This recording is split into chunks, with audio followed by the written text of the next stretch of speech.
Senhora Presidente. Senhor Deputado José Junqueiro trouxe aqui ao debate três questões relevantes da vida política nacional e que, evidentemente, dizem respeito à vida do nosso país, à governação, à forma como o nosso país é governado e ao dia-a-dia dos portugueses, no que se refere à justiça e no que se refere à educação. O Sr. Deputado Luís Montenegro há pouco dizia que esta reforma da justiça era muito reivindicada. Sr. Deputado, eu não sei se o Sr. Deputado viu aí alguma manifestação a pedir este mapa judiciário. Nós não vimos. Vimos foi o contrário. Exatamente. Vimos foi, pela primeira vez, uma manifestação de advogados, todo o país, aqui junto à Assembleia da República, para que o Governo não avançasse com esta desastrosa reforma do mapa judiciário. A Sra. Ministra lá pediu desculpa, mas nesta questão, Sr. Deputado, não há desculpas. Não há desculpas, porque o Governo sabia perfeitamente, e se não sabia, tinha mais que a obrigação de saber que condições é que tinha para fazer avançar esta reforma do mapa judiciário, tanto mais quanto o Governo e a maioria se opuseram a propostas, inclusive vindas do PCP, de que a reforma do mapa judiciário não entrasse, fosse ela qual fosse, não entrasse em vigor em setembro de 2014.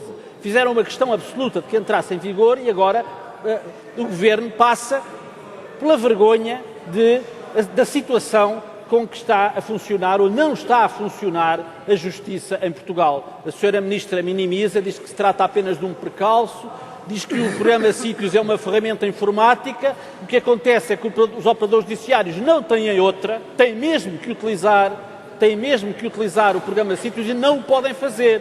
E, portanto, a situação com que o país está confrontado é com uma situação de quase total paralisia da máquina judiciária, paralisia dos tribunais. Isto é gravíssimo e não há desculpas para um Governo que é responsável por uma situação destas.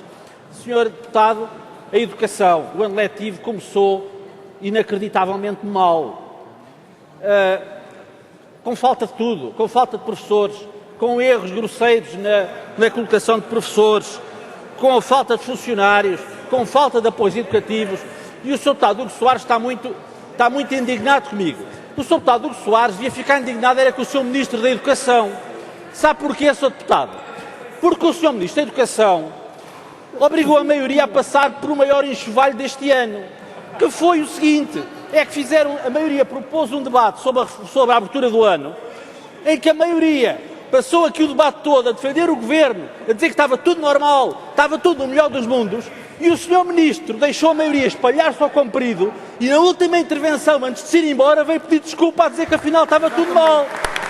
Sr. Deputado, queira concluir. Eu vou concluir, Sr. Presidente. E portanto, e depois, enfim, peço imensa desculpa e agora vou-me embora. E, portanto, os senhores deviam estar ofendidos, era com o vosso Ministro.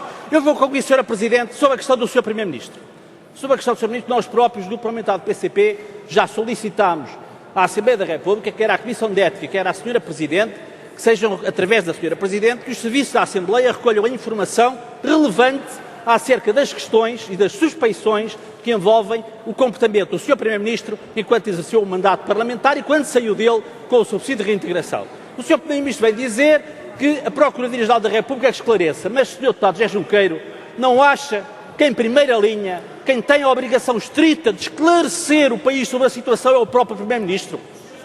Queira concluir, Sr. Deputado. Concluo, Sr. Presidente. Não acha que é o Primeiro-Ministro, em primeira linha, que tem que esclarecer e tem que ser ele próprio a evitar estar sob uma situação de suspeição que, obviamente, só o enfraquece enquanto governante? Muito obrigado.